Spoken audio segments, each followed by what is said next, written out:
पुस्तकामध्ये आपण काय शतमान पाहिलं होतं, आठवतंय? शेकडेवारी, पर्सेंटेज. किती पर्सेंटेज कशावर काढतो आपण नेहमी? कितीवर काढत असतो? 100 वर. ठीक आहे. आज बघणार आहे सरळ व्याज आणि चक्रवाढ व्याज.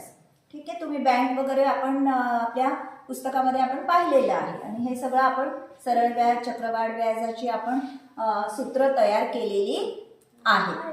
ठीक आहे. म्हणजे काय असतं सरळ व्याज म्हणजे?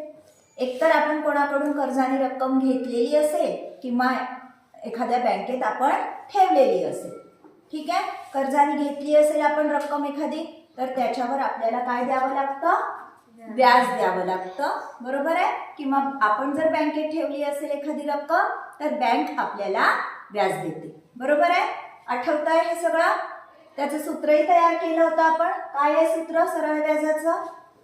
सरळ व्याज म्हणजे सरळ दरवर्षीचं पहिल्याच प्रिन्सिपलवर लागणारं व्याज. हे माहिती आहे. पहिली जेवढी मुद्दल ठेवलेली असते दरवर्षी, त्या मुद्दलीवरच आपल्याला व्याज आकारल्या जातं. इथपर्यंत हेही माहिती आहे तुम्हाला? कसं सूत्र काय तयार केलं होतं आपण?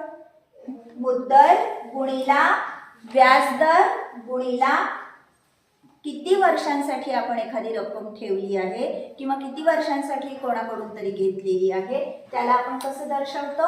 मराठीत क मध्ये, इंग्लिशमध्ये एन मध्ये. ठीक आहे. म्हणजेच काय? कालावधी. किती कालावधीसाठी आपण एखादी रक्कम घेतली आहे ते आपण कसं दाखवतो?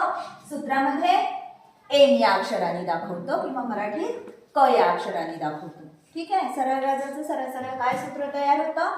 मुद्दल गुणिला व्याजाचा दर गुणिला किती वर्ष आहे ते, मुदत. ठीक. आता चक्रवाढ व्याज म्हणजे नेमकं काय? सरळ व्याज मध्ये आपण पाहिलं की पहिल्याच रकमेवर आपल्याला व्याज आकारल्या जातं. पण चक्रवाढ व्याज मध्ये काय होत असतं? आता समजा 100 रुपये आपण ठेवले एका वर्षासाठी, दर आहे 10%.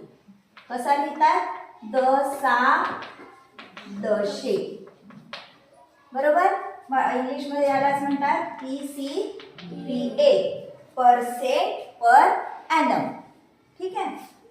आता समजा 100 रुपये एका वर्षासाठी ठेवलेले आहेत 3 वर्षांसाठी. किती वर्षांसाठी?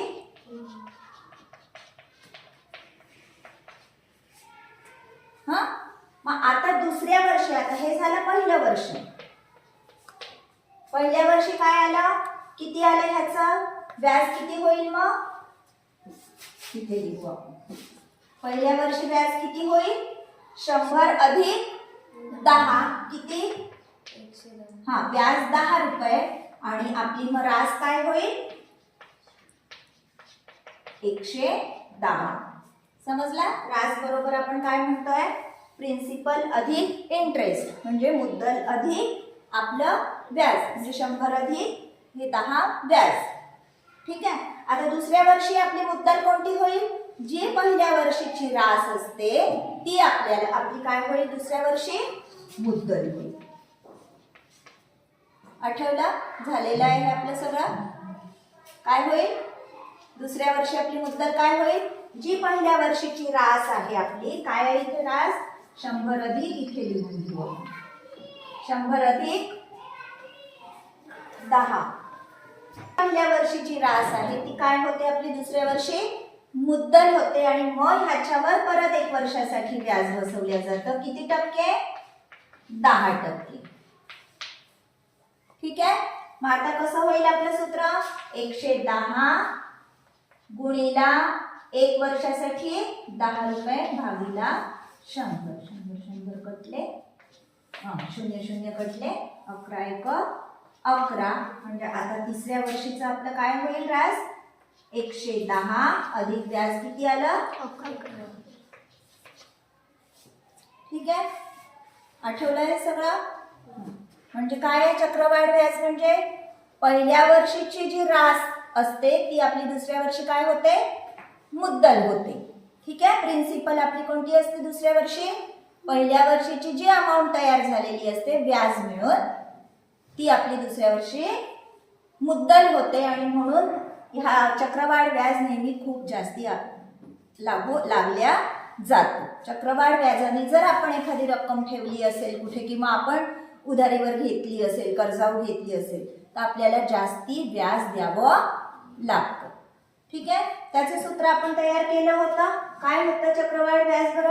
आपण तयार केलं होतं सूत्र A बरोबर P 1 अधिक R/100. जिथे काय आहे माहितीये तुम्हाला? P काय आहे? प्रिन्सिपल किंवा मुद्दल. 1 अधिक R म्हणजे काय आहे आपला? रेट ऑफ इंटरेस्ट म्हणजेच व्याजदर भागिला 100 आणि होल स्क्वेअर काय? जितके वर्षांसाठी ठेवलेलं असेल तो त्याचा काय होत असतो? घात होत असतो. ठीक आहे. हे आपण सूत्र तयार केलेलं आहे. मग चक्रवाढ व्याज म्हणजे काय होईल? हे जर अमाऊंट आहे की काय झालं? हे कशाचं सूत्र आहे? रास. मग असतं अमाऊंट झालं होतं. काय करावं लागेल इथे? चक्रवाढी अमाऊंट तयार झालेली आहे ती 1 अधिक R/100 होल स्क्वेअर. होल किती? घातांक किती? जितके वर्षासाठी ठेवलेले आहेत ते. आणि ह्याच्यातून आपल्याला काय वजा करावे? चक्रवाढ व्याज काढायचं म्हणजे जी मुद्दल ही अमाऊंट झाली ती काय आहे आपली? अमाऊंट. हो ना? रास आहे. राशीतून आपल्याला मुद्दल वजा केलं की काय मिळतं आपल्याला? व्याज मिळतं. चक्रवाढ व्याज याला काय म्हणतात इंग्लिश मध्ये? Compound interest. ठीक आहे. आलं इथपर्यंत लक्षात?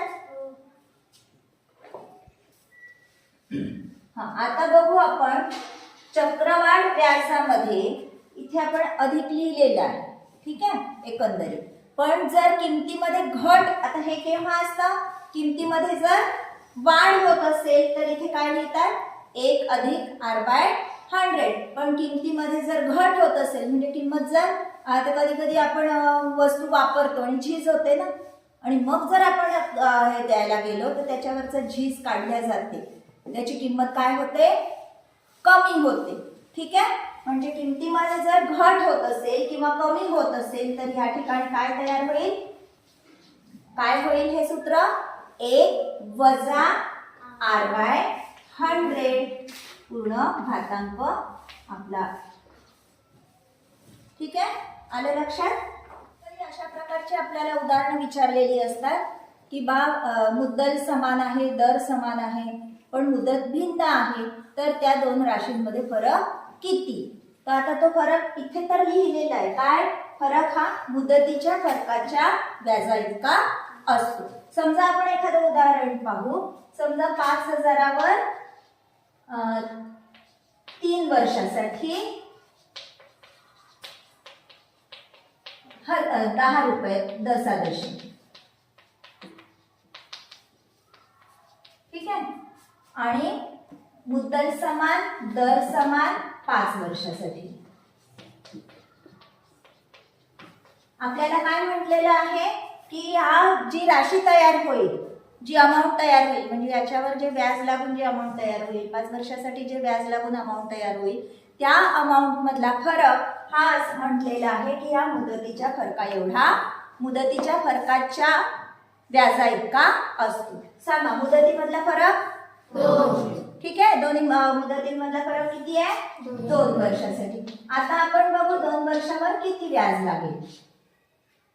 किती वर? 5,000 गुणिला 2 गुणिला 10 भागिला 100. हा एक शून्य इथे कटला, हा एक शून्य इथे कटला. काय आलं? 5 गुणे 10 आणि व्याज किती आलं? 1,000. आता बघू आपण. आपल्याला म्हटलेलं आहे की ह्या दोन्ही तयार होणाऱ्या राशीमध्ये एवढा फरक असणार आहे. बघू येतो का? ठीक. पहिलं काढू आपण. हे झालं 2 वर्ष असताना. आता काढू 3 वर्ष असताना. सांगा सूत्र. 5,000 गुणिला 3 गुणिला 10 भागिला 100. हा शून्य इथे कटला, हा इथे कटला. 5 3 15 आणि हे 2 शून्य. किती आलं 3 वर्षासाठी सरळ व्याज? 1,500. आता बघू 5 वर्षासाठी. 5,000 गुणिला 5 गुणिला 10 भागिला 100. हा शून्य इथे, हा शून्य इथे कटला. 5 5 25. आणि हे 2 शून्य लावले, काय झालं ह्याचं सरळ व्याज किती आलं? 2500. ठीक आहे. आता ह्याची रास काय तयार झाली? ह्याच्यामध्ये आपल्याला 5000 मिळवावे लागतील, बरोबर? किती झाले? 6500. ह्याच्यामध्ये ते 5000 मिळवा, किती झाले?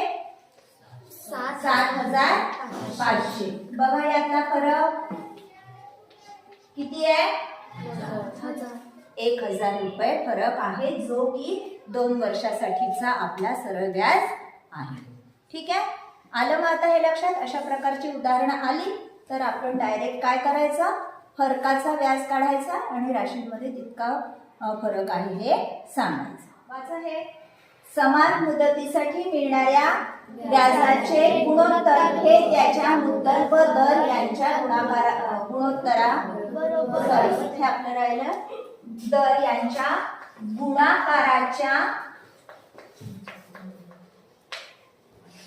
गुणाकाराच्या गुणोत्तराबरोबर असते. मग अशी काय पाहिलं होतं आपण? काय भिन्न होतं? मुद्दल आणि दर समान होती, मुदत भिन्न होते. आता बघतोय आपण मुद्दल आणि दर भिन्न आहे, मुदत जर समान असेल अशा वेळेस त्यांच्या व्याजाचा दर त्यांच्यावर असलेलं व्याज कशा स्वरूपात असतं? बघा, समजा 500 रुपयावर समजा आपण घेतलं 2 वर्षासाठी 10%. 10 10 10. आणि दुसरं घेऊ 700 रुपयावर 2 वर्षांसाठी 20% दराने. 20 10 10. दोन्हीचं आपल्याला आधी काय काढावं लागेल? सरळ व्याज काढावं लागेल. सांगा ह्याचं सरळ व्याज काय होईल? म्हणा. 500 गुणिला 2 गुणिला 500 गुणिला 2 गुणिला 10 भागिला 100. हा 0 कटला, हा 1 कटला, 5 गुणे 10 म्हणजे किती आलं ह्याच्यावरचं सरळ व्याज? 100 रुपये. ठीक आहे, आता काढू 700 रुपयावरचं सरळ व्याज. सांगा काय येईल? 700 गुणिला 20.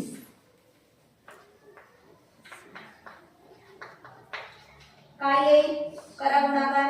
हे 2 शून्य कटले, 7 दुने 14 दुने 28 आणि हा 0 इथे. यांचं गुणोत्तर काय होईल?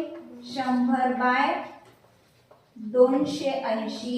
किती? हा 0 कटला आणि 2 10 आणि 2 गुणिला 14 28. हे आलं आहे आपलं व्याजाचं गुणोत्तर.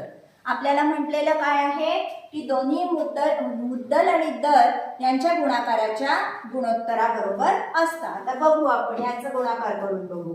500 गुणिला दर भाग मुद्दल गुणिला दर करायचा आपल्याला. मग काय करू आपण? 500 गुणिला 10 किती आलं?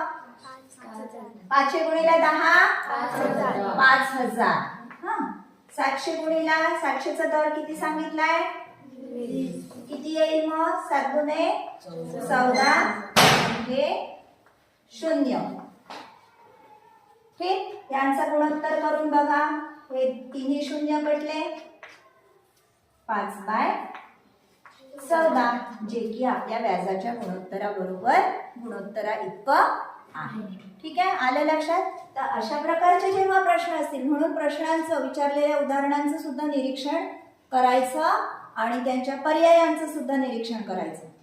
ठीक आहे, प्रत्येक ठिकाणी आपल्याला त्या पूर्ण स्टेप वापरून सोडवायची गरज पडत नाही. आपण प्रश्नांचं जर निरीक्षण केलं, अशा प्रकारचे जर प्रश्न असतील, जेव्हा मुदत समान दिलेली असेल, मुद्दल दर जर वेगवेगळं दिलेलं असेल आणि अशा प्रकारचे काही प्रश्न विचारलेले असतील तर ह्या गोष्टी लक्षात ठेवायच्या. आता पुढच्या भागात आपण ह्याच्यावर आधारित उदाहरणं कशी विचारल्या जातात ते बघू.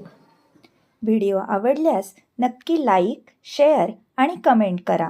आणि हो, सबस्क्राईब केलं नसेल तर अवश्य सबस्क्राईब करा, म्हणजे मी नवीन अपलोड केलेल्या व्हिडिओजचे तुम्हाला नोटिफिकेशन्स मिळतील.